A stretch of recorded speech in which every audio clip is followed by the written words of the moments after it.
अभी ऑडियो आ रही है क्या? Now is it clear? Okay great. तो again welcome to the computer graphics class.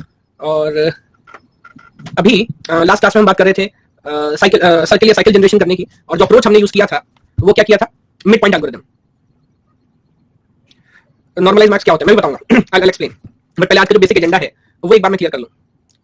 Yes, तो अगेन एक आइडिया आप मुझे जरा सोच के बताओ जो लास्ट क्लास में हमने डिस्कशन किया था। हाँ, लेकिन आपको मैं डाउट लेता हूँ, है ना। अभी एक बार ये जो डिस्कशन हमको करना है आज का, पहले इसका एक बार इंपॉर्टेंट पॉइंट हम समझ लेते हैं। ब्रेशन में डाउट है, ब्रेशन में किस में डाउट है? साइकिल में, सर्किल जनरेशन में, लाइन जनरेशन में? ब्रेशन हम दो जगह हम पढ़ रहे हैं, साइकिल जनरेशन के लिए और सर्किल जनरेशन के लिए भी। लाइन का क्वेश्चन है। मैं अगेन अभी देखिए यहाँ पर आप गौर करोगे ना, तो मैं प्रीवियस क्वेश्चन पे खास कंसंट्रेट भी नहीं कर रहा हूँ, but take each and every question possible. लेकिन पहले जो आइडियाज है, बिकॉज यहाँ पर कहना सिर्फ एक आइडिया पढ़ के अपने को क्लैरिटी नहीं होती है, जब तक दो तीन चार क्वेश्चन सॉरी एल्गोरिथम हम नहीं पढ़ेंगे और उसके ऊपर कंप्लीट क्लैरिटी नहीं लेंगे तब तक बात अपने को अच्छे समझ नहीं आएगी। तो अगेन आई अंडरस्टैंड टोटली कि वेदर वो लाइन पे है, सिंपल या सर्किल पे है। In the upcoming classes also I am going to solve each and every question जो एल्गोरिथम्स पे है। बट उससे पहले क्या मैं क्या चाहता हूं कि हर क्लास के अंदर जो भी फिनोमेना हम डिस्कस कर रहे हैं, खासकर जो डेरिवेशन वाला पार्ट है, तो यहाँ पर अगर आप एक चीज समझोगे, all the derivation is not that important as far as GATE point या exam point is concern, but अपने को करना यहाँ पर क्या पड़ता है, पूरा एल्गोरिथम जब तक आप डिराइव नहीं करोगे, मतलब कम दो तीन बार डिराइव नहीं करोगे, तब तक जो एल्गोरिथम है वो आप भूलने लगोगे, है ना। तो पहले एल्गोरिथम डिराइव करना है, उसके लिए उसका लॉजिक समझना है, और उसके बाद आपको प्रैक्टिस क्वेश्चन सॉल्व करने हैं, प्रीवियस क्वेश्चन देखने हैं। बिकॉज कहीं ना कहीं जब थ्योरेटिकल क्वेश्चन आपको डाउट आता है ना, आप देखोगे चाहे वो नेट है या वो कहीं भी पूछा गया है, तो प्रॉब्लम डेरिवेशन में है, प्रॉब्लम एल्गो को अंडरस्टैंड करने में, है ना। अगर वो प्रॉब्लम आप सही से समझोगे, उसकी लॉजिक को समझोगे, तो बहुत आराम से क्वेश्चन सॉल्व हो जाएंगे। बिकॉज नेट में आप जानते हैं, यहाँ पर मैं आपको दिखाऊंगा बाद में, what I can say 1 minute question पूछे गए हैं, अगर एल्गोरिथम आपको क्लियर आइडिया क्लियर है डेरिवेशन का, तो विद इन अ मिनट आप सॉल्व कर लोगे। यस ओके, तो again taking this thing forward, एक चीज पहले मैं आपसे पूछ लेता हूँ, लास्ट क्लास में जो हमने डिस्कशन किया था वो क्या किया था? वो हमने किया था circle generation using mid point algorithm follow किया था, है ना। दो तीन पॉइंट मैं आपसे पूछ लेता हूं, मेरे को याद दिलाइएगा। सबसे पहले जब मिड पॉइंट एल्गोरिथम की हमने बात की थी, तो आप मेरे को बताओ क्या हमें पूरा का पूरा सर्किल के हमने सॉल्व किया था? हाँ, मैं समझ रहा हूं आपको क्या डाउट है। यस, तो हमने जो पूरा डेरिवेशन किया है ना, वो किसके लिए किया है? स्लोप लेस देन 1 के लिए, जहां पर 45 डिग्री से हम नीचे आ रहे हैं। यस, तो नो डाउट आने वाले टाइम में रिवर्स पार्ट भी आपको बताऊंगा, या मेरे ख्याल से अगर जो डेरिवेशन हमने किया अगर वो क्लियर होगा तो उसका रिवर्स करना भी बहुत आसान होगा, है ना। तो पहले पॉइंट समझिएगा, ऑक्टेट की हमने बात की थी, तो क्या पूरा का पूरा सर्किल अपने को ड्रॉ करना है? यहाँ पर 8 वे सिमेट्री जो हम देख रहे थे, तो क्वाड्रेंट्स के अंदर तो सिमेट्री थी ही थी, साथ में जो ऑक्टेट्स हैं उनमें भी सिमेट्री है। तो हमने जो पूरा एल्गो फॉलो किया, मेरे ख्याल से वो सिर्फ फर्स्ट ऑक्टेट के लिए किया था, है ना। और उसी को यूज करके बाकी के सारे ऑक्टेट्स हम लोग फिगर आउट कर पा रहे थे। ये पॉइंट क्लियर है सभी को? Yes okay. अच्छा, उसके बाद अगेन मिड पॉइंट का जो बेसिक कंसेप्ट था, अगर वो मैं एक बार जल्दी से आपसे पूछ लूं, क्योंकि यहाँ पर हम कुछ फिलॉसफी जो है वो चेंज करेंगे। कैसे चेंज करेंगे? तो एक आइडिया आप ऐसे समझिएगा, इमेजिन करिए हमारा फर्स्ट क्वाड्रेंट है, कुछ ऐसा आपको नजर आएगा। तो बेसिकली हम कर क्या रहे थे, अगेन अगर आपको याद हो तो फिलहाल लेट मी से हम किस पॉइंट पे हैं? वी आर ऑन एक्स के एंड वाई के, ये तो श्योर है। अब अपने को कंफ्यूजन क्या है? जो नेक्स्ट दो ऑप्शन हमारे पास हो सकते हैं, जिनका नाम अगर आपको याद हो तो हमने रखा था क्या? East and south east. Yes, या कुछ लोग नॉर्थ और साउथ भी बोल सकते हैं, की बात है। जहां पर जो हमारा एक्स का वैल्यू है वो तो for sure x k plus 1 होने वाला है, उसमें कोई डाउट नहीं है, तो वो आगे बढ़ेगा। लेकिन वाई में अपने को कंफ्यूजन है that whether we should remain on y k और we should go on y k -1। और इस कर्व को आइडेंटिफाई करने का जो लॉजिक हम लोगों ने डिराइव किया था, समझा वो क्या था? कि इन दोनों के बीच में you can find out a mid point, दोनों का जो मिड पॉइंट है, और वो भी अगर दोनों आपको पता है तो मिड पॉइंट निकाला जा सकता था, which is x k plus 1 and again Y के दोनों का एवरेज लेंगे तो आ जाएगा 1/2, बिकॉज़ ऊपर 0 और नीचे 1 है, -1 है, तो एवरेज लेके क्या रहा है? 1/2, है ना। अब इस केस में देखो अपने को समझना क्या है कि हमने देखा था कंडीशंस के हिसाब से, मैं पूरा डेरिवेशन तो दोबारा नहीं जा रहा हूं, बस एक पॉइंट पूछ रहा हूं। अगर mid point inside the circle है, इनसाइड द सर्किल, तो इस बात का क्या मतलब है? कौन बताएगा? अगर mid point inside the circle है तो आई थिंक लाइन जो है या सर्किल जो है वो ज्यादा closer toward the east point, है ना। और उस केस में you can take this value, यानी कि नेक्स्ट पिक्सल जो है you can take y k plus 1 y k, x k plus 1 y k. और अगर मिड पॉइंट आपका सर्किल से बाहर है तो उस केस में you can take the lower value और you can take the south east point which is x k plus 1 and y k -1। अब पूरा डेरिवेशन हम लोगों ने किया था, 1 बाय 1 इसको प्रोसेस किया, लेकिन अगेन एक इंपॉर्टेंट पॉइंट जो बाद में अपने को समझ आया था, ये न्यूमेरिकल में सॉल्व किया था। ये जो इनिशियल हमारा डिसीजन पैरामीटर है ना, उसकी वैल्यू क्या आ रही थी? p = 5/4 - r, और 5/4 की वैल्यू हो जाती है 1.25 - r, जो कि अगेन आप मुझे इंटीजर वैल्यू है या फ्लोटिंग वैल्यू है? फ्लोटिंग वैल्यू है। और आप जानते हैं आने वाले जितने भी डिसीजन पैरामीटर्स हैं वो भी शायद इसी को यूज करके कुछ फ्यूचर में अपडेट होंगे। तो इसका मतलब because of this initial parameter, क्या इस पूरे सर्किल की जो कैलकुलेशन है वो भी फ्लोटिंग हो जाएगी? यस। और अगेन अगर फ्लोटिंग कैलकुलेशन होगी तो ओवरऑल कैलकुलेशन फास्ट होगी या स्लो होगी? ओवरऑल कैलकुलेशन हमारी स्लो हो जाएगी, है ना। तो अगेन जो आइडिया हमने पढ़ा था ब्रेशनहेम का, which was improvement from DDA to Bressenham straight line algorithm, same idea हम यहाँ पर यूज करेंगे, और यहाँ पर हम जो सिंपल मिड पॉइंट एल्गोरिथम है उसको इंप्रूव करेंगे to go for Bressenham circle generating algorithm. और वहां पर क्या पूरा का पूरा जो कैलकुलेशन है वो अगेन आप मुझे बताएं, क्या विदाउट फ्लोटिंग पॉइंट किया जा सकता है परफेक्ट इंटीजर वैल्यूज के साथ? जी हाँ, अगर परफेक्ट इंटीजर वैल्यूज के साथ आप पूरा कैलकुलेशन करोगे तो कहीं ना कहीं जो हमारी कैलकुलेशन है वो फास्ट हो जाएगी, और ये जो डिसएडवांटेज है स्लो स्पीड का ये भी रिमूव हो जाएगा। एक बार मुझे बताएं, पॉइंट क्लियर हो जाएगा अभी तक? Yes okay okay. अब ये काम करेंगे कैसे और ब्रेशनहेम किस तरीके से इस पूरे आइडिया को रिजॉल्व करेगा? ठीक है, मैं एक एक पॉइंट बाय पॉइंट आपसे डिस्कशन करता हूं, उसका जो बेसिक आइडिया है वो एक बार आपको समझाता हूं। एक मिनट रुकिएगा।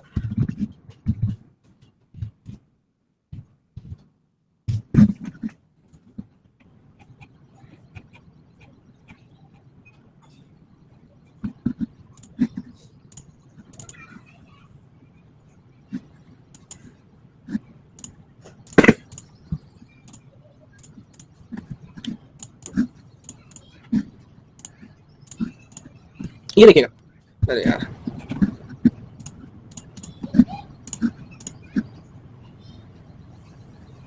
हाँ ये देखिए, आपको नजर आ रहा है जो सिलेबस मैंने लिखा हुआ है। यस, तो देखिए कुछ लोग जैसे डाउट पूछ रहे हैं लिपि, ये पूरा जो ग्राफिक्स का सिलेबस है ना, कोई बात नहीं, अगर थोड़ा रीडेबल नजर आ रहा है क्या, इतना आगे पढ़ सकते हैं। हाँ, तो मैं बोल रहा हूँ कि पूरा जो सिलेबस है वो 3 पार्ट में आप मान लीजिए डिवाइडेड है। ऊपर वाला part 1 dimensional and then 2 dimensional and then 3 dimensional. तो अभी जो हम डिस्कशन कर रहे हैं वो कौन सा पार्ट डिस्कस कर रहे हैं, 1 डायमेंशनल वाला जो पार्ट है ना। देन उसके बाद will be switching to 2 dimensional and then will be switching to 3 dimensional. और इस पूरे मंथ सिर्फ ग्राफिक्स ही में पढ़ाने वाला हूं, मतलब इस वाले टाइम के ऊपर। और अच्छा एक मिनट रुकिए,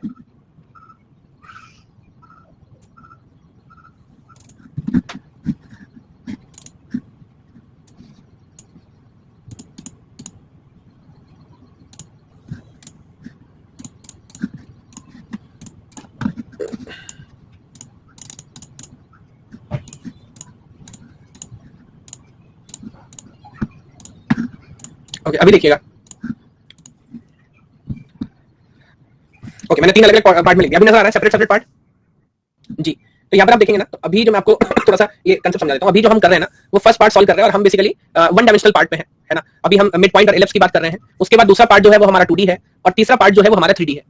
तो अगेन एक बात समझिएगा, अभी जो मेरी इंटेंशन है वो इंटेंशन क्या है कि फर्स्ट पार्ट के जो भी अभी आइडियाज है ना, ऑलरेडी इसके बाद 1 या 2 क्लास अपने को और लगेगी, वो पूरा आइडिया मैं क्लियर कर लूं। और उसके बाद जिस जिस पॉइंट से इवन आप ध्यान से देखिएगा, जो भी पीपीटीज है जो मैं आपसे बोल रहा हूं फॉलो कर सकते हो क्या, उसके अंदर सारे क्वेश्चन मैं लेके चल रहा हूं नेट वाले भी। जी हाँ, तो जो क्वेश्चन वो इंक्लूडेड होंगे वो भी मैं सारे सॉल्व करा रहा हूं कि नहीं करा रहा हूं अलग बात है, लेकिन क्वेश्चन आपको सारे मिलेंगे, है ना। तो ऐसा नहीं कि मैं कोई क्वेश्चन स्किप करने वाला हूं। तो उन क्वेश्चंस को आप देखिए, आप होमवर्क करिए, मैं चाहता हूं इनके ऊपर आप पूरा डेरिवेशन करो। जब मैं फर्स्ट पार्ट में पूरा कंप्लीट कर लूंगा, मे बी कल नेक्स्ट या नेक्स्ट क्लास तक, उसके बाद यहाँ पे जितने क्वेश्चन होंगे पेंडिंग जिसमें आपको डाउट होगा, है ना, in that case I am going to solve each and every question possible. Then उसके बाद मैं 2D पार्ट पे चलूंगा। लेकिन अगेन मेरा ऐसा मानना है यहाँ पर जो है वो थोड़ा सपोर्ट आपको मेरे को करना पड़ेगा, अदरवाइज होगा क्या, वो पर्टिकुलर क्वेश्चन तो हम सॉल्व कर लेंगे क्योंकि फिलहाल मैं आपको बता रहा हूँ, लेकिन अल्टीमेटली लॉन्ग रन में अगर कोई नई बात पूछ ली उसने, है ना, तो वहां कहीं ना कहीं अपने को प्रॉब्लम हो जाएगा। और नेट में ऐसा कर रहे हैं, प्योर न्यूमेरिकल पूछे तो ज्यादातर लोग सॉल्व कर सकते हैं बिकॉज़ एल्गोरिथम रटा होता है, बट अगर थ्योरेटिकली कोई चेंज करें तो वो चीज सिर्फ सॉल्व तभी की जा सकती है जब उस टॉपिक का आपको क्लियर कट अंडरस्टैंडिंग हो। यस ठीक है, तो मेरे ख्याल से थोड़ा सा ये अब ब्लूप्रिंट आपको समझ आया होगा कि 3 पार्ट में भी डिवाइडेड है पूरा टॉपिक और अभी हम फर्स्ट पार्ट पे ही हैं।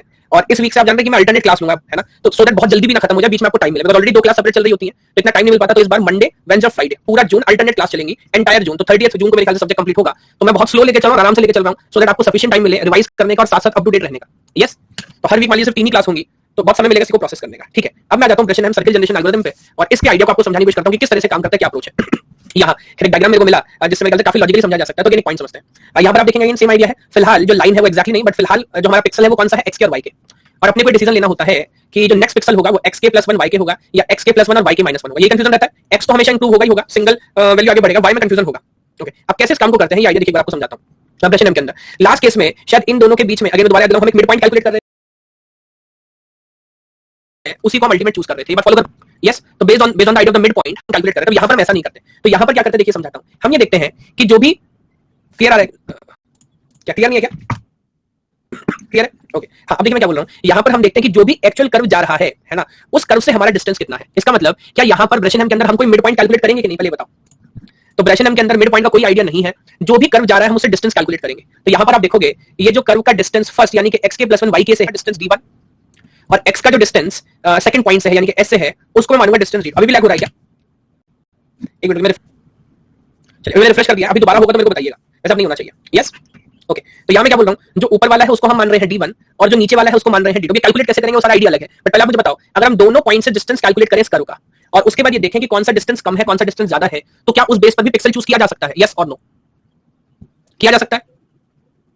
यस ओके, अभी कैलकुलेट कैसे करेंगे उसको हम एक एक करके आने वाले स्लाइड्स में देखने वाले हैं। तो let me go one by one. और अगेन अगर मैं आपको याद दिलाऊं, सर्कल की डेफिनेशन क्या है, तो सर्कल की इक्वेशन हमने समझी थी, x square plus y square equals to r square. या फिर अगेन इसको हम लेके आते हैं तो that will be x square plus y square minus y r square equals to 0। लेकिन मेरी तरफ से स्पीड भी ओके, एक बार आप रिफ्रेश करके देखिएगा तो ये हो जाएगी x स्क्वायर प्लस, क्लियर है? Okay, minus r square is equals to 0। अब देखिए एक एक पॉइंट पूछता हूं आपसे, जैसे लास्ट क्लास के अंदर मिड पॉइंट का डिस्टेंस निकाल रहे थे, अभी यहाँ पर हम दोनों पॉइंट्स का डिस्टेंस निकालेंगे। कैसे निकालेंगे एक बार समझने की कोशिश करते हैं। आप मुझे बताओ, ये जो लाइन है क्या इसका ओरिजिन से एग्जैक्ट डिस्टेंस अपने को पता है कि नहीं? वेरी गुड, बताओगे? पता है, बताओ कितना डिस्टेंस है। जो सर्कल का एक्चुअल पैरामीटर है वो तो r है, we already know that. Yes, तो अब हमें जो डिस्टेंस निकालना है वो निकालना है पॉइंट n का और पॉइंट s का। अगर मैं शॉर्ट में लिख दूं पॉइंट n का जो डिस्टेंस है, या let me right something like that, distance जो है पॉइंट n का, अगर मैं उससे माइनस करूं तो मेरे को d1 मिल जाएगा। सिमिलरली डिस्टेंस जो है किसका, s का, अगर उसमें या उससे माइनस में r कर दूं तो डिस्टेंस d2 मिल जाएगा। पॉजिटिव नेगेटिव अलग बात है, बट वैल्यूज तो कैलकुलेट हो जाएंगी। यस, तो अब यहाँ पर देखिए हमने क्या किया है, जब सर्कल की इक्वेशन हमारे पास है x square plus y square minus r square equal to 0, तो यहाँ पर हमने ऊपर वाली वैल्यू फिल कर दी, यानी कि अभी हम n को कंप्यूट कर रहे हैं फंक्शन ऑफ n। तो जब x के अंदर वैल्यू रखी तो that is x k plus 1 का whole square plus y k plus 1 का whole square minus r square. अच्छा एक बात आप मुझे बताओगे, अगर मैं इससे r स्क्वायर माइनस करूंगा तो क्या हमेशा पॉजिटिव ही आएगा? फॉलो कर पा रहे इस पॉइंट को? जी हाँ, बिकॉज अपने को पता है पहले से कि ये जो नॉर्थ पॉइंट है, यहाँ पर इसको नॉर्थ बोल रहे हैं अभी, ये जो नॉर्थ पॉइंट है ये हमेशा सर्कल से बाहर है। देखिए कोई भी बात अगर समझ नहीं आ तो पूछते चलिएगा, क्योंकि बाद में ये डेरिवेशन कॉम्प्लेक्स हो जाएगा, तो भी समझेंगे तो आसानी से समझ पाएंगे। ओके, तो ये अपने को समझ आ रहा है कि ये जो पॉइंट है सर्कल से बाहर है और रेडियस एक्चुअल डिस्टेंस है माइनस कीजिएगा रेडियस का स्क्वायर, तो ऑफ कोर्स पॉजिटिव ही मिलेगा। सिमिलरली अगर मैं जो साउथ पॉइंट है इसकी अगर बात करूं with x k plus 1 plus y के माइनस 1, तो यहां पर जब मैं रेडियस सब्ट्रैक्ट करूंगा तो क्या ये हमेशा नेगेटिव होगा? जी हां, अगर पूरे से आप रेडियस सब्ट्रैक्ट कर रहे हैं तो ये हमेशा नीचे की तरफ आने वाला है। क्या ये बात फॉलो कर पा रहे हैं? पहले जल्दी से बताइए। Very good. अभी मैं आगे नहीं जाना चाहता, फिलहाल ऐसा समझिएगा ये जो वैल्यू है ये हमेशा पॉजिटिव है और ये फिलहाल क्योंकि मैं रेडियस से माइनस करूं हमेशा नेगेटिव है, तो मैं काम कर लेता हूं। क्या आप मुझे बताओ, अगर मैं fn को सम करूं fs के साथ, fn जो कैलकुलेशन हमने d1 के लिए किया है याद रखिएगा, और fs जो कैलकुलेशन हमने d2 के लिए किया है, अगर मैं दोनों को सम करूं और सम आ जाए 0, तो बताओ इस बात का क्या मतलब है? फॉलो कर पा रहे हो? अगर दोनों का सम करके एग्जैक्ट 0 हमें मिल जाए, इस बात का क्या मतलब है? Very good. In that case यानी कि दोनों जो पिक्सेल्स हैं उनका जो डिस्टेंस है हमारे कर्व से वो सेम है, डिस्टेंस बिल्कुल इक्वल है। अब उस केस में कौन सा पिक्सल है कोई भी ले सकते हैं, कोई फर्क नहीं पड़ता। क्या बात समझ पा रहे हैं सब लोग? अगर दोनों का डिस्टेंस सेम है तो कोई फर्क नहीं पड़ता। अच्छा अब आप मुझे बताओ, अगर दोनों को सम करने के बाद भी पॉजिटिव आए तो इस बात का क्या मतलब है? सोचिएगा, मजेदार बात है। अगर दोनों को सम करने के बाद भी पॉजिटिव आए तो इसका मतलब पॉजिटिव कंपोनेंट बड़ा था fn प्लस fs में। अगर पॉजिटिव कंपोनेंट बड़ा था तो उस केस में सेलेक्ट क्या होना चाहिए? नॉर्थ के south? I think south select होना चाहिए नीचे वाला, क्योंकि इसका मतलब वो डिस्टेंस कम है, क्योंकि साउथ का डिस्टेंस नेगेटिव हम रख रहे हैं और नॉर्थ का डिस्टेंस पॉजिटिव रख रहे हैं। फॉलो कर पा रहे हो कि नहीं? सिमिलरली देखो, अगर दोनों को सम करने के बाद नेगेटिव आए तो इसका मतलब क्या है? अगर दोनों को सम करने नेगेटिव आए तो अब इसका मतलब समझिएगा, इसका मतलब जो d2 वाला कंपोनेंट है वो बड़ा है और d1 वाला कंपोनेंट छोटा है, क्योंकि नेगेटिव वैल्यू बड़ी है इसी वजह से टोटल नेगेटिव है। और अगर नेगेटिव वैल्यू बड़ी है तो इस बार जो पिक्सल हमें सेलेक्ट करना चाहिए ना, दैट शुड बी नॉर्थ और south, that should be north. तो कम से कम अब देखिए डेरिवेशन तो चलता जाएगा, वो कोई प्रॉब्लम नहीं है, बट अब आप मुझे बताओ इस स्लाइड तक आपको ब्रशिंग हेम की अप्रोच समझ आ गई? तो यहाँ भाई मिड पॉइंट का कोई आइडिया नहीं है, स्ट्रेट फॉरवर्ड अपन डिस्टेंस निकाल रहे हैं। बस ट्रिक क्या है, d1 के डिस्टेंस को पॉजिटिव रखा हुआ है, d2 के डिस्टेंस को नेगेटिव रखा हुआ है। वो भी समझ आ रहा है, बिकॉज़ वो बाहर है तो पॉजिटिव आएगा, जो अंदर है वो नेगेटिव आएगा। और दोनों को सम कर लिया 0 है तो बराबर है, कोई फर्क नहीं पड़ता। पॉजिटिव है तो इसका मतलब साउथ वाला सेलेक्ट करेंगे बिकॉज़ d2 छोटा है, और नेगेटिव है तो नॉर्थ वाला सेलेक्ट करेंगे इसका मतलब d1 छोटा है। यहां तक क्लियर है सभी को? ओके, तो अगली स्लाइड पे देखिए यही वैल्यू, यही पॉइंट मैंने लिखा हुआ है। दोनों को जब हम सम कर रहे हैं तो इसी को मैं बोल रहा हूं डिसीजन पैरामीटर। यहाँ पर जो डिसीजन पैरामीटर है उसको मैं किससे रिप्रेजेंट कर रहा हूं? d से। d स्टैंड्स फॉर डिसीजन, यहाँ पर d से रिप्रेजेंट कर रहा हूं। तो अगर वैल्यू d के छोटा है तो नॉर्थ सेलेक्ट कर रहे हैं और बड़ा है तो साउथ सेलेक्ट कर रहे हैं। मेरे ख्याल से पॉइंट ऑलरेडी हमने समझ लिया है। यस अच्छा अब बात करते हैं डेरिवेशन की, कि डेरिवेशन यहाँ पर कैसे चलेगा। तो let me go one by one. सबसे पहले देखिए, अगर हम डिस्टेंस की बात करें कि डी का एक्चुअली होगा कितना है, कैसे कैलकुलेट कर सकते हैं, तो डिसीजन पैरामीटर दोनों को हम सम कर रहे हैं, है ना। तो यहाँ पर अगर आप देखिए डेरिवेशन के अंदर, तो क्या दोनों कंपोनेंट्स अलग अलग आपको नजर आ रहे हैं और मैं उनका सम कर रहा हूँ, है ना। एक एक पॉइंट बाद में आपको रिपीट करना प्रैक्टिस के लिए, लेकिन मैं एक स्टेप बाय स्टेप आपको एक्सप्लेन करता चल रहा हूँ। तो देखिए यहाँ पर ये हमारा फर्स्ट है और ये किसका डिस्टेंस है? आई थिंक ये y के और x के प्लस 1 y के, I think this is representing distance d1, या नॉर्थ का डिस्टेंस ये है, और ये है साउथ का डिस्टेंस। तो वही fn प्लस fs दोनों को उठा के अपन ने सम कर दिया। यस अच्छा एक बात अभी क्लियर हो सकती है, क्या x k plus 1 next iteration को मैं x के प्लस 1 लिख सकता हूं पिक्सल में, अगला पिक्सल? हाँ ये तो मेरे को बताइए कि x के प्लस 1 जो x का जो इटरेशन है वो हमेशा प्लस 1 होता है। यस अच्छा y के माइनस 1 जो है उसको क्या y के माइनस 1 लिख सकता हूं? तो ये अभी एक सब्जेक्टिव पॉइंट है, आगे जाके भी इसको समझेंगे, है ना। तो फिलहाल मैं इसको y के माइनस 1 मान रहा हूं, बट फ्यूचर में कैसे बिहेव करेगा उस टर्म को हम समझेंगे। तो ये देखिए पूरा का पूरा पॉइंट अभी यहाँ पर ऐसे लिखा हुआ है ना। तो ये हमारी स्टैंडर्ड इक्वेशन आ गई जो दोनों को सम करके डिसीजन पैरामीटर हमारे पास है। अब डिसीजन पैरामीटर का बिहेवियर क्या होगा, ये मेरे ख्याल से इसी पॉइंट पे बिहेव करेगा कि आप k की क्या वैल्यू ले रहे हैं, क्योंकि x की वैल्यू तो दोनों जगह फिक्स है। तो अब अगेन जैसा हम हर बार करते हैं, दोनों वैल्यूज ट्राई करते हैं, तो यहाँ पर भी वही करेंगे। अब देखिए जब हम k को k प्लस 1 से यहाँ पर रिप्लेस कर रहे हैं, है ना, और ये वैल्यू तो एक्जैक्टली हमारे पास है, तो that will remain as it is. And अच्छा ये बात सेम है, इधर आते हैं जी। एक पॉइंट यहाँ पर समझ लेना है, वो क्या, जैसे लास्ट केस में अगर आपको याद हो तो हम दो वैल्यू कंप्यूट करते हैं, पी आई और पी आई प्लस 1 की, या pk और pk प्लस 1 की, और सब्ट्रैक्ट करते हैं pk प्लस 1 को माइनस pk से, बिकॉज हमें सारे पैरामीटर्स कैलकुलेट करने होते हैं। हाँ तो यहाँ पर भी देखिए यही किया है। जो लास्ट इक्वेशन मिली फर्स्ट वन, वो हमें किसकी मिली थी? डी के की। तब अपने को अगला पैरामीटर चाहिए, अगला पैरामीटर क्या होगा? D k plus 1। तो इसी के अंदर हम प्लस 1 यहाँ पर कर रहे हैं, और देखिए साथ इसके अंदर डी के प्लस 1 हम करेंगे तो कुछ ये इक्वेशन आपको मिल जाएगी, जिसको फर्दर सिंप्लीफाई करके ये रिजल्ट के प्लस 1 प्लस 2 का होल स्क्वायर करेंगे, y प्लस 1 का whole square, so on so for. और अगला स्टेप भी आप जानते हैं, जब डी के और डी के प्लस 1 दोनों हमारे पास होते हैं तो what we do like d k plus 1 minus d k, so that जो अपकमिंग पैरामीटर्स हैं वो वैल्यू अपने को मिलने लगे। अभी लागू रहेगा दोबारा, एक बार देखिए भाई मेरे साइड से क्लियर चल रहा है? ओके रिफ्रेश करो भाई। अच्छा अब यहाँ देखिए जो अगला पॉइंट है, जब मैं दोनों को सब्ट्रैक्ट करता हूँ, इक्वेशन 2 को इक्वेशन 1 से सब्ट्रैक्ट करता हूं, then again I keep on simplifying, तो फाइनल इक्वेशन मेरे को ये मिलेगी। और क्योंकि डी के माइनस किया था उसको मैं राइट हैंड साइड पे ले आया हूं, और ये इक्वेशन मिलेगी। अगर इससे पहले वाली क्लास में जो डेरिवेशन हमने किए हैं, है ना, whether that was Bresenham for straight line और मिड पॉइंट, अगर वो आपने एक दो बार डिराइव करके देखें तो ये अप्रोच धीरे धीरे आपको याद हो गई होगी कि किसी भी एल्गोरिथम के अंदर दो तीन काम अपने को गिनती के करने होते हैं। सबसे पहले आप दोनों वैल्यू चूज करते हो, उसके बाद डिसीजन पैरामीटर आपको कैलकुलेट करना होता है, पीके का पीके प्लस 1 का, फिर दोनों को सब्ट्रैक्ट करते हो तो आपको ये एक इक्वेशन मिल जाती है, इसके अंदर अपने को वाई की दोनों वैल्यू स्ट्राइक करके रखनी पड़ेंगी। तो अगेन अगर डीके की वैल्यू 0 से कम है ना, यानी कि डीके की वैल्यू 0 से 1 का मतलब क्या होगा? नेगेटिव। और डीके की वैल्यू अगर नेगेटिव है तो अगर आपको याद हो जो इनिशियल डिस्कशन में किया, उस केस में हम कौन सा पॉइंट चूज करते हैं? North point. यहाँ पर देखिए वही क्या होगा, तो डीके की वैल्यू अगर नेगेटिव है तो नॉर्थ पॉइंट चूज करते हैं, और नॉर्थ पॉइंट चूज करने का मतलब है क्या इस बार y के प्लस 1 भी y के ही होने वाला है? यस। और y के प्लस 1 अगर y के होगा तो जो लास्ट इक्वेशन हमने फाइंड की उसमें जब हम वैल्यू पुट करेंगे तो सिंपलीफाई होने के बाद ये पार्ट हमको मिलेगा। सॉरी बताओ, which is k plus 4 x k plus 4। ये लैग क्यों हो रहा है मुझे समझ नहीं आ रहा। अच्छा एक मिनट रुकिएगा, मैं एक बार स्पीड जरा कर लूं।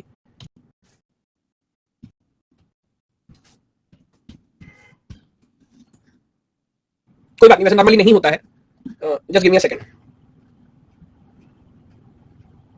यार मेरी स्पीड एज यूजुअल प्रॉपर आ रही है, लाइक मैं अगर आपसे स्नैपशॉट शेयर करूं it is like more than 80 mbps। अभी क्लियर आ रहा है क्या? अच्छा, अभी अगर दोबारा लैग होगा तो एक बार मेरे को बताइएगा।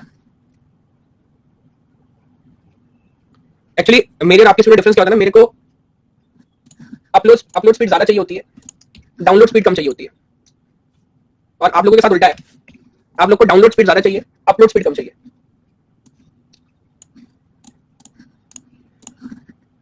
33 kbps आ रही है। हाँ तो ये समस्या यार मेरी साइड से लैग नहीं है, इसका मतलब मैं आपको अपनी दिखा देता हूँ। देखिए मैं वही चेक कर रहा था, मेरी देखिए अपलोड स्पीड डाउनलोड स्पीड कितनी चल रही है। मेरा download speed 80 mbps, upload speed 93 mbps। मेरे ख्याल से मेरे साइड से प्रॉब्लम नहीं होनी चाहिए, मे भी फिर भी अगर होगी तो बताइएगा। ओके चलिए हम दोबारा पॉइंट पे चलते हैं। मैं दोबारा लास्ट पॉइंट एक्सप्लेन कर देता हूँ। मैं आपसे बोल रहा था डीके की जो वैल्यू है अगर वो लेस देन 0 होती है ना, जो आर्गुमेंट हम पहले समझ चुके हैं इस डायग्राम के थ्रू, तो उस केस में हम नॉट पॉइंट सेलेक्ट करते हैं। और अगेन नॉट पॉइंट सेलेक्ट करने का मतलब अगेन देखिए क्या होगा, क्या y k + 1 की वैल्यू भी y k ही रहने वाली है उस केस में? जी हाँ, अगर ऐसा है तो बस जो लास्ट इक्वेशन नंबर 3 हमने आइडेंटिफाई की थी उसके अंदर दोबारा आपको y k ही रख देना है और सिंपलीफाई करना है, तो कुछ ये रिजल्ट आपको मिलेगा विच इज dk + 4 xk + 6। तो इसका मतलब एक कंडीशन आपको पता लग गई, जब आप एल्गोरिथम लिखोगे तो जब भी डीके का वैल्यू जो है वो 0 से कम होगा then you will come up to this value.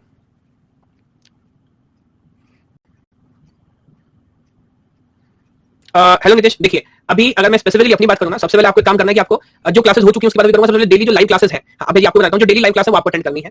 तो मंडे टू फ्राइडे सुबह 7 to 9 AM उसकी मैं बात करूंगा। किस चीज की? अभी हम टीओसी पढ़ रहे थे कंपटीशन, ऐसा मत सोचिएगा कि इतना छूट गया तो फिर बाद में देखेंगे कैसे। जो पार्ट जितना चल रहा है उसे अटेंड करना शुरू कर दो आज से ही। तो कल जो क्लास होगी वो अटेंड कर लीजिएगा। उसके बाद evening I am taking computer architecture 7:30, तो इस क्लास को अटेंड करना स्टार्ट कर दीजिए। मंडे टू फ्राइडे डेली ये क्लासेस होने वाली है। उसके अलावा ये दिन में जो आप एडिशनल कोर्स देख रहे हैं specially for net experience 1:30 to 2:30 यहाँ पर। हाँ थैंक यू सो मच। तो देखिए इसीलिए आपको बता रहा हूँ कि आपको लेक्चर मिस ना हो। 1:30 to 2:30 I am taking computer graphics और अल्टरनेट चल रहा है। It is Monday Wednesday and Friday. ये हफ्ते में एक हफ्ते में 3 क्लासेस की होंगी, मंडे वेडनेसडे फ्राइडे। ये 3 कोर्सेज आपको रेगुलर अटेंड करते रहने हैं। एक रुकिएगा, या तो भाई एकेडमी के सर्वर में कोई इशू है या मैं एक और टेस्टिंग करके देख लेता हूँ। अब बताइएगा एक बार कि अभी कोई इंप्रूवमेंट है और आने वाले टाइम में बताइएगा दोबारा लैग होता है क्या? अभी ठीक है, अगर दोबारा लैग हो तो बताना। तो मैंने एक सेटिंग चेंज की है, मे बी ये सेटिंग काम करे। ओके हाँ, तो मैं आपसे बोल रहा था ये क्लासेस आपको रेगुलर अटेंड करनी है। उसके अलावा ऑडियो चेंज होने वाला पहले से अच्छा है कि पहले से खराब है? हाँ तो मैंने ऑडियो डिग्रेड कर दिया है ना। हो सकता है मुझे लगता है माइक की वजह से कोई इशू आ रहा हो, क्योंकि मेरा जो चाहिए था माइक है वो तो यही वाला माइक है जो मैं यूज करता हूँ ब्रॉडकास्टिंग वाला, बट अभी मैं खराब माइक यूज कर रहा हूँ, तो हो सकता है शायद थोड़ा बेटर हो, है ना। तो ऑडियो डिग्रेड होगा बट एटलीस्ट लैग ना आए, ये पॉइंट है। ओके ठीक है। हाँ तो मैं पॉइंट बोल रहा था, दूसरा पॉइंट बोल रहा था, यस ये आपको क्लास अटेंड करने हैं। उसके अलावा जो क्लासेस ऑलरेडी हो चुके हैं, है ना, उसके आप रिकॉर्डेड सेशंस देख सकते हैं। वैसे देखिए मैं हमेशा एडवाइस क्या करता हूं और जो लोग ऑलरेडी आपको बता सकते हैं, जब ये डेली 3 क्लासेस आप अटेंड करोगे ना, और आजकल आप देखोगे मैं होमवर्क भी देता हूं क्वेश्चन सॉल्व करने के लिए, तो भाई बहुत ज्यादा टाइम आप लोग के पास बचेगा नहीं, है ना। तो उस पे आपको कंसिस्टेंट एफर्ट करना है, मुकाबले में इसके ऐसा ना हो कि जो प्रीवियस हो चुका उसके चक्कर में आप लगे रहो। तो आप मैं समझा रहा हूं बात को, आप सुनो पहले मेरी बात, मैं क्या बोल रहा हूं कि क्या क्या हो चुका है। डीबीएमएस हो चुका है, डिस्क्रीट मैथ्स हो चुका है, नेटवर्क्स हो चुका है, डिजिटल इलेक्ट्रॉनिक्स हो चुका है, 4 सब्जेक्ट हो चुके हैं। यस, तो अभी आपको क्या करना है, ऐसा नहीं कि भाई ये सब्जेक्ट होने वाले नहीं है। अब ये देखो डिस्क्रीट मैथ्स ऑलरेडी कंपाइलर के बाद जुलाई में स्टार्ट होने वाला है। उसके बाद डिजिटल इलेक्ट्रॉनिक्स, उसके बाद होगा देन कंप्यूटर आर्किटेक्चर अभी चल रहा है, दोबारा होने वाला है। अगेन डीबीएमएस यहाँ आपको नीचे मिल जाएगा, नेटवर्क्स आपको इधर मिल रहा है। तो कहना मैं चाह रहा हूँ कि अभी मैं आपको एडवाइस ये करूंगा, अगर जो कोर्सेज आपके चले गए हैं, है ना, अगर आप उनको भी नहीं भी देख रहे हो, उसकी टेंशन नहीं भी लो तो चलेगा, बिकॉज अभी ये सोचने में आसान लग रहा है कि सर ये भी अभी दिया है क्या? ओके, इसका मतलब भाई मेरे माइक की गलती नहीं थी, है ना। माइक की गलती होती तो फिर दोबारा लैग नहीं आना चाहिए था, यानी कि आज सर्वर में कुछ इशू चल रहा है। खैर कोई बात नहीं। तो मैं आप लोगों से एक बात बोल रहा था, जो लोग न्यू जिन्होंने ज्वाइन किया है, तो मैं आपको एडवाइस करूंगा कि अभी आप चाहे तो उनका रिकॉर्डेड सेशन देख सकते हैं, अदरवाइज वेट करिए जब सब्जेक्ट दोबारा स्टार्ट होंगे। इन द मीनवाइल पहले जो सब्जेक्ट चल रहे हैं उस पर कंसंट्रेट करें, उस पर होमवर्क करें। यस, क्या ये बात फॉलो कर पा रहे हैं? हाँ, रही बात जो टेलीग्राम ग्रुप है, जी हाँ, उसका जरूर मैं आप लोग के साथ लिंक शेयर कर देता हूँ, तो इस लिंक को फॉलो करिएगा और इससे आप ग्रुप के अंदर ऐड हो जाएंगे। कॉपी नहीं होता, कोई बात नहीं, मैं डिस्कशन फॉरम में कमेंट कर दूंगा, वहां से कॉपी कर लीजिएगा। इसका जो डिस्कशन फॉरम है मैं वहां पर कमेंट कर दूंगा, वहां से। ओके ठीक है। अभी जो लोग नए हैं उनको अभी तो और कोई डाउट नहीं है ना? अरे यार क्लियर है क्या अभी? यार मुझे नहीं समझ आ रहा है क्यों लैग हो रहा है, मैं भी शायद एकेडमी के सर्वर साइड से कोई इशू है। चलिए कोई बात नहीं। ओके तो हाँ मैं आपसे बोल रहा था जब डी की वैल्यू लेस देन 0 है तो आपको समझ आ रहा है कि we will end up on not point, और वाई की वैल्यू अकॉर्डिंग पुट करके हम इक्वेशन निकाल पा रहे हैं। सिमिलरली अब जिसका सेकंड पार्ट है, जब डी की वैल्यू ग्रेटर देन 0 होगी तो उसके केस में वाई का जो नेक्स्ट पॉइंट है वाई के -1 ही होगा। यस, तो जहां जहां वाई के +1 वहां पर वाई के -1 प्लस ओके, तो उस केस में you will end up on this conclusion which is D के +4 x -4 y + 100।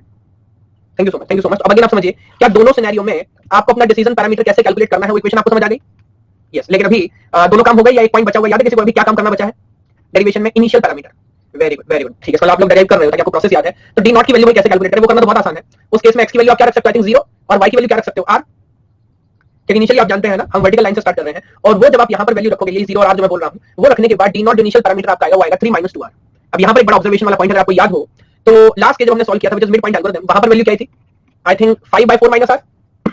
यस, लेकिन यहाँ पर वैल्यू क्या आई है? 3 - 2r। तो मजे की बात क्या है, यहाँ पर ब्रशन के अंदर ये फ्लोटिंग पॉइंट है, इंटीजर है, तो ये वैल्यू यहाँ पर इंटीजर है, वहां पर फ्लोटिंग पॉइंट थी। तो अगेन जो डिसएडवांटेज है मिड पॉइंट का कि यार वो सही से कैलकुलेट नहीं कर रहा है, या हमारे लिए कैलकुलेशन करना कॉम्प्लेक्स हो रहा है, या वो प्रॉब्लम हम सॉल्व कर पा रहे हैं।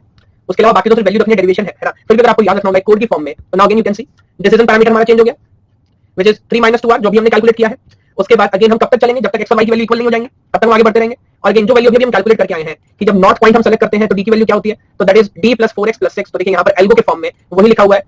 अच्छा, ये d नहीं क्या होना चाहिए, x होना चाहिए, d + 4x + 6। अच्छा, वो हमने चेक कर लिया। और दूसरा जो हमने सेकंड पॉइंट कंप्यूट किया है, d + 4x - y + 10, सिंपली यहाँ d 4x - y + 10 ना। तो अब इसको यूज करके एक बार कैलकुलेशन करने की कोशिश करते हैं। लगा रहा है क्या?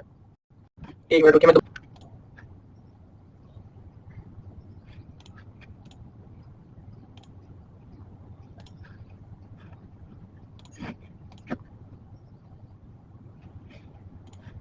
अभी क्लियर है क्या?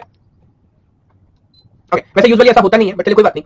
ओके, तो अगेन आप मुझे बताओ, जब यहाँ पर हम स्टार्ट करेंगे इस बार, तो x और y की वैल्यू क्या क्या रखूं? तो we know starting again radius हम 10 मान के चल रहे हैं, तो again what we can do कि यहाँ पर हम वैल्यू रख सकते हैं 0, यस, और y के केस में हम वैल्यू रख सकते हैं 1।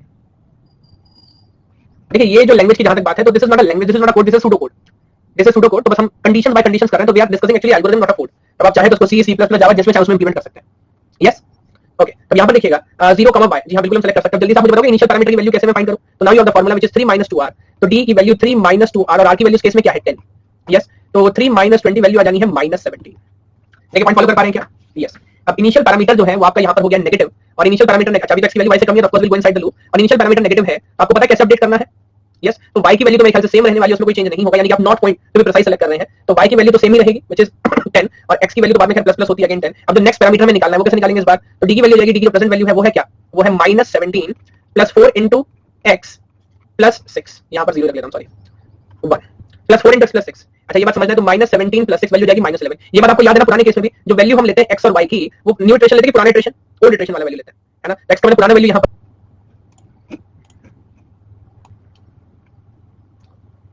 अभी क्लियर है क्या?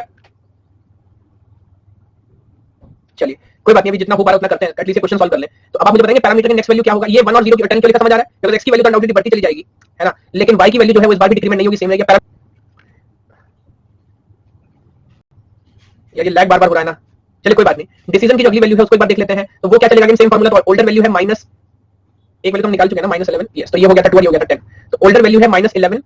उसके बाद अगेन 4x, तो x की वैल्यू इस बार है 1 + 6, तो -11 + 4 + 6, तो -11 + 10, क्या इस बार वैल्यू आ जाएगी -1।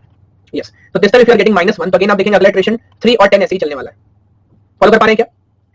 Next iteration will also remain same, और इस बार शायद जाके चेंज होगा। तो कैसे चेंज होगा? अगेन क्योंकि वैल्यू नेगेटिव में ऊपर वाली यूज करूंगा d की वैल्यू के लिए, तो इस बार आई टेक लास्ट वैल्यू -1, और -1 के बाद अब देखिए यहां पर हम चूज करेंगे, तो इस बार x की मैं क्या वैल्यू लूंगा? 2 + 6, तो -1 + 8 + 6, तो दिस वैल्यू हो जाएगी कितना? 8 + 14, दैट विल बिकम 13, और 13 आने का मतलब है कि इस बार x की वैल्यू तो 4 होगी, बट y की वैल्यू भी क्या हो जाएगी? 9 होगी, एक कम होगी।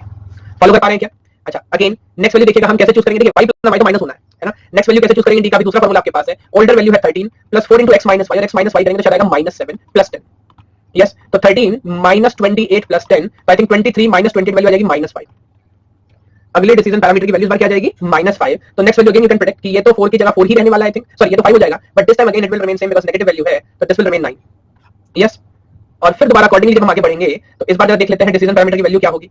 तो इस बार हमारा स्लोप नेगेटिव, तो फिर ऊपर वाला, तो -5 + 4 * x, x की वैल्यू है 4 + 6, तो -5 + 16 + 6, तो दैट विल बी 22 - 5 इज -17। तो नया वैल्यू आएगा -17, सॉरी +17। एक बार ये सब लोग कैलकुलेट कर पा रहे हैं क्या? यस, तो इक्वेशन के अंदर मैंने वैल्यू रखी है +17, तो इस बार ये हो जाएगा 6, और ये भी कम होगा, ये हो जाएगा 8, एंड जैसा आप आगे बढ़ रहे हैं तो टेबल में इतने स्लॉट्स ही, लेकिन अगर आप प्रोसेस करेंगे तो अंडरस्टैंड 0 10 पहला पिक्स, उसके बाद 1 10, उसके बाद 2 10, के बाद 10, इन ऊपर ही चल रहा है। फिर नीचे आना स्टार्ट हुआ, 4 पे 9 पे आ रहा है, 5 पर 9 पे आ रहा है, देन 6 पे दोबारा 8 पर आ रहा है। तो धीरे धीरे इफ यू अंडरस्टैंड, क्या आपको सर्कल बनता हुआ नजर आ रहा है ना। तो ये इसी तरह आगे बढ़ेगा, और of course in the long run it will form a circle. तो क्या न्यूमेरिकल एक बेसिक इंटेंशन आपको समझ आ जाए कि ये पैरामीटर्स हमने कैसे कैलकुलेट किए। Of course exam point of view से अगर बात करूं, या तो पूरा डेरिवेशन आपको आना चाहिए, या पूरा डेरिवेशन नहीं भी फॉलो कर पा रहे हैं, तो क्या कम से कम ये जो दोनों एल्गोरिथम है, ये दोनों एल्गोरिथम है। पहला एल्गोरिथम ये जो हमने ब्रेशियम सर्किल में पढ़ा है, और दूसरा एल्गोरिथम जो हमने लास्ट क्लास में डिस्कस किया था, mid point. Sir is any smoothing factor with this? Smoothing factor मेरे को एक्जेक्टली समझ क्या पूछा, बिकॉज यहाँ पर ऑलरेडी हमें एवरेज वगैरह लेने की जरूरत नहीं है, तो हम जो कैलकुलेशन कर रहे हैं वो पहली किस्म का इंटीजर में कर रहे हैं, है ना। तो उस बेस में देखेंगे तो पूरी कैलकुलेशन भी आसान होगी, आपका सर्किल जो है डायरेक्ट फॉर्म होता चला जाएगा। एक बार देखिए, सेम पॉइंट पूछ रहे हैं, कुछ और पूछ रहे हैं? Yes, okay. अच्छा, अगेन मैं अभी आपसे बोल रहा हूँ कि जितने भी क्वेश्चन है आप ट्राई करना, यहाँ पे 2-3 क्वेश्चन आपको मिलेंगे। कुछ क्वेश्चन बहुत सिंपल है, you can answer them straight forward. जैसे फॉर एग्जांपल ये देखोगे, ये पूछा है जून 2016 में, बताओगे इसका आंसर क्या है? अच्छा, मैकेनिकल से आप है, ओके, इसलिए मैं पूछ रहा हूँ, यहाँ पे स्मूथिंग का कोई आइडिया नहीं है। अच्छा, मैं आपकी बात समझ गया, आपने ऐसा क्यों पूछा। अगेन इस बात को समझिएगा, ये जो सर्किल आपको नजर आ रहा है ना निशांत, ये अभी आपको थोड़ा अजीब नजर आ रहा है, बट जब ये बहुत बड़ा सर्किल देखोगे तो आपको क्या स्मूथ सर्किल ही नजर आएगा? यस, या मैं उल्टा बोलता हूँ, आप स्मूथ सर्किल बनाओ और जब उसके ऊपर जूम करना स्टार्ट करोगे ना, तो आपको इसी तरह से ज़िगज़ैग पिक्सेल्स नजर आने लगेंगे। Because pixels can not be smooth ना, बिकॉज़ मेरे पास या तो कोई पिक्सल ऑन होगा, तो कोई पिक्सल ऑफ होगा स्क्रीन के ऊपर, तो ये पैटर्न मेरे को फॉलो करना ही पड़ेगा। हाँ, but when you see a very large image, तो फिर आपको परफेक्ट नजर आएगा। इवन अगर किसी के फेस की इमेज भी है, तो वो भी छोटे-छोटे स्क्वायर पिक्सल से मिलकर बनी होती है, लेकिन क्योंकि बहुत सारे पिक्सेल्स हम यूज कर रहे होते हैं, तो अपने को फर्क नहीं पड़ रहा होता, और we are seeing a very smooth image. हाँ, मैं क्वेश्चन आपसे पूछ रहा था, देखिए इस क्वेश्चन का बताएंगे क्या होगा। सर कंडीशन पूछ ली आपसे, क्वेश्चन पढ़ना पहले क्या लिखा हुआ है, इट्स नॉट करेक्ट पूछा है। इनिशियल डिसीजन पैरामीटर तो मेरे को एकदम सही लगा, लेकिन जो डी है इसमें शायद इसने गड़बड़ कर दी है। और बहुत आसान बात है, ऑब्जर्व करिए, कह रहा है x is x + 1 और y की वैल्यू जो है y + 1, अगर d की वैल्यू ग्रेटर देन 0 होती है तो y की वैल्यू +1, y की वैल्यू क्या होती है? -1। Thank you so much Nishant, thank you so much. अब ये पॉइंट फॉलो कर पा रहे हैं क्या? अगेन देखिए, मैं आपसे क्या बोल रहा हूं, जितने भी क्वेश्चंस यहां पर हैं, अगर आप 2 या 3 बार डेरिवेशन करोगे तो क्या आपको क्वेश्चन समझ आने लगेंगे? न्यूमेरिकल तो नो डाउट देख के फॉलो कर सकते हो, बट आप मुझे बताओ, क्या फाइनल एल्गोरिथम देख के ये क्वेश्चन रटा जा सकता है? नहीं, उसके लिए आपको उसकी प्योरिटी, उसका आइडिया फॉलो करना पड़ेगा, तब कुछ बात समझ आएगी। ये बात क्लियर है क्या? अच्छा, अब अगेन जो अभी मैं एक नया ट्रेंड में चला रहा हूं, होमवर्क आपको देता हूं, तो नेक्स्ट क्लास के लिए छोटा सा होमवर्क आपको दूं, सो दैट इसको तो आप रिवाइज करो ही करो, कुछ नया पार्ट खुद से भी पढ़ के आओ, और तब आपको एक टॉपिक की अलग लेवल पे क्लैरिटी हो। ओके, तो अच्छा, एक पॉइंट मैं पहले से क्लियर कर देता हूं। अच्छा, होमवर्क ना दूं? अच्छा ठीक है, मुझे लगा आप लोग उत्साहित होंगे होमवर्क के लिए। ठीक है, चलिए आप एक बार कोशिश करिए, नहीं कोई बात नहीं, मैं समझाऊंगा। अगला जो पार्ट अपने को डिस्कस करना है वो क्या पढ़ना है? Ellipse generating algorithm. तो अभी तक आप सर्किल जनरेट कर रहे थे, और सर्किल और एलिप्स में क्या डिफरेंस है? लास्ट क्वेश्चन में ऑप्शन बी बता दूं। अच्छा एक मिनट रुकिए, ऑप्शन बी में क्या है? Stop if x is greater than y। Again मैं आपसे पूछूंगा, ये तो कोई कंडीशन कभी मतलब सही तो बोला है? अच्छा, अभी तो क्वेश्चन ने सॉल्व किया, कहां सॉल्व किया? ये वाला। ये हम कब तक आगे बढ़ते जाते हैं बताओगे? जब तक x = y आ जाए। अब क्योंकि क्वाड्रेंट की बात है तो इक्वल टू हो सकता है, उल्टा बोल दिया कह रहा है, हमने भी कुछ ऐसा लिखा है। ये देखो, हम बोल रहे हैं तब तक चलेंगे जब तक x की वैल्यू कम है, तो उल्टा बोल रहा है कि तब रुक जाना जब x की वैल्यू बड़ी हो जाएगी। सेम तो बात है। यस, ओके, जी हां, सी इनकरेक्ट है। ओके, मैं सी देख लेता हूं दोबारा। जब d की value greater than 0, d = 4x + 6 और x = x + 1। अब इनको ऐसा ना, एक तो जूते इनको लगते हैं नेट वालों को, तो सही चलते हैं। अब इसको इसमें क्या भी लिखना है? अच्छा, एक काम किया है इसने ना, आपको सिर्फ नई d की वैल्यू बताई है, दोनों में से किसी भी ऑप्शन में +d नहीं लिखा, ऐसा समझ लीजिए। इसकी मासूमियत को क्षमा करो आप, क्योंकि ये जब नया पैरामीटर कर रहा है तो वैसे इसको ओल्ड पैरामीटर भी करना चाहिए था, जो हमने पढ़ा है दोनों केस में, वो कुछ ऐसा पढ़ा है। फॉलो कर पा रहे हैं क्या? बट इसने दोनों ही केस में ओल्डर डी इटरेशन ऐड नहीं किया। बट आप ऐसा मानोगे तो दोनों आंसर गलत है, बट आंसर आपको एक ही करना है। तो आपकी इसकी गलती को माफ करते हुए आपको समझना पड़ेगा कि यहाँ पर फिलहाल डी सही आंसर होना चाहिए। फॉलो कर पा रहे हैं? बट आपका ऑब्जर्वेशन बिल्कुल सही, गलत वैल्यू उसने चूज की। ओके, हाँ, तो मैं पॉइंट आपसे डिस्कस कर रहा था, बात है हमारा जो एलिप्स है ना। तो ऑल्दो पूरी पीपीटी के अंदर है, पूरा डेरिवेशन ऑलरेडी मैंने यहाँ पर लिखा हुआ है, और यहाँ थोड़ा सा कॉम्प्लेक्स डेरिवेशन होगा, है ना। तो इसलिए थोड़ा सा मैं होमवर्क आपको देने की बात कर रहा हूँ। ये देखिए, बस एक पॉइंट मुझे आपको बताना है। सबसे पहले आपको समझना पड़ेगा एलिप्स का डेरिवेशन कैसे होगी, इक्वेशन कैसे होती है, उस पर थोड़ा सा करिए। एक और पॉइंट अपने को समझना है, यहाँ पर क्या होता है, ध्यान से आप सोचेंगे तो जैसे अभी हम क्वेश्चन सॉल्व कर रहे हैं, क्या वहां पर x हमेशा x + 1 हो रहा है सर्किल के केस में? हाँ, शुभ, मैं आपके क्वेश्चन का जवाब देता हूँ, एक पॉइंट समझिए। और y डिपेंड करता है, बट यहाँ पर आप देखोगे ना, तो ये जो, अच्छा पहले बताओ, एलिप्स के केस में हम 8 वे सिमेट्री पढ़ सकते हैं कि 4 वे पढ़ना पड़ेगा? यहाँ पर 4 वे पढ़ना पड़ेगा। इस क्वाड्रेंट आप देखोगे ना, तो ये सिमेट्रिक नहीं है, बट एक प्रॉब्लम है। प्रॉब्लम क्या है आपको समझना पड़ेगा। एक पॉइंट ऐसा होगा, यहाँ पे मैं 2 रीजन में डिवाइड करूंगा अपने क्वाड्रेंट को, रीजन 1 और रीजन 2। रीजन 1 में अगर आप ऑब्जर्व करोगे तो बात सही है, x हमेशा x + 1 ही होगा, और y के केस में आपको देखना पड़ेगा y - 1 या y। बट जब आप दूसरे रीजन में जाओगे, आप देखोगे स्लोप बहुत शार्प हो गया, उस केस में उल्टा होगा। शायद y जो है वो तो हमेशा माइनस होगा, लेकिन x या तो सेम रहेगा या तो इंक्रीज होगा। ये बात फॉलो कर पा रहे हैं क्या? दरअसल ये पूरा कर्व एक बार में नहीं पढ़ पाएंगे, तो यहाँ पर क्या करना पड़ेगा आपको, हमें 2 अलग-अलग जितनी भी इक्वेशन अभी हम निकालते थे, यहाँ पर एलिप्स के केस में एक बार निकालना पड़ेगा कि 2 बार? 2 बार। तो फर्स्ट पार्ट जब ऊपर वाले रीजन में आप होंगे, सेकंड जब नीचे वाले रीजन में आप होंगे। क्या फॉलो कर पा रहे हैं? अब इसकी एक अच्छी बात है, बुरी बात है। पहले बताया क्या बताऊं आपको? एलिप्स जनरेटिंग एल्गोरिथम की अच्छी बात है, बुरी बात मैं पहले क्या बताऊं? बुरी बता दो। तो बुरी बात यही है कि रिलेटिवली बहुत ज्यादा कॉम्प्लेक्स है। डेरिवेशन करने जाओगे, डिफरेंशिएशन भी आपको करना पड़ेगा, स्लोप का कर्व निकालना पड़ेगा, और डबल इक्वेशंस डिराइव करनी पड़ेंगी, क्वाइट कॉम्प्लेक्स। ये बुरी बात है। अच्छी बात यह है कि इतना डिफिकल्ट है कि नेट में इस पर क्वेश्चन नहीं पूछा आज तक, है ना। तो नेट वाले जो हैं वो स्ट्रेट लाइन या सर्कल पे ही बात करते हैं। तो मैं थोड़ा होमवर्क कर रहा हूं, ऐसा ना हो आपको अलग जगह इतनी मेहनत करा दूं जिसकी जरूरत ना हो। तो मैं ऑब्जर्व करूंगा, टाइप क्वेश्चन करूंगा, अगर यहां ट्रेशन निकालोगे, ट्रेशन में कॉम्प्लेक्स निकलते हैं, कुछ तरह की कैलकुलेशन होती है, बहुत ज्यादा करना पड़ता है, कैलकुलेटर होती नहीं है। नेट वाले बात करते हैं कि इस पे कॉम्प्लेक्स क्वेश्चन ना पूछे, तो इस पे लिखेंगे, उसके बाद आने वाली क्लासेस में अकॉर्डिंगली चलेंगे। आज की क्लास बहुत लैग रहा है, इस क्लास को नहीं कंप्लीट करता हूं।